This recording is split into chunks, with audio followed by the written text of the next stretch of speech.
Arkadaşlar, modülümüzü taktık. Arabadan uzaklaşıyoruz. Anahtar burada. Otomatik olarak kendini kilitlediğinde aynalar kapanacak. Kapandı.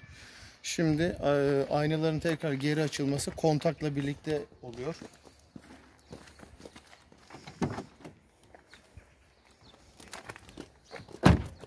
Arabayı çalıştırdığımızda ya da yarım kontak yaptığımızda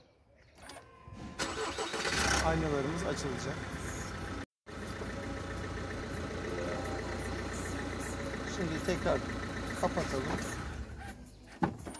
Şimdi de isterseniz otomatik olarak kilitlendiğinde aynaların kapanmasını istemiyorsanız kumanda üzerinden de kilitleyebiliriz.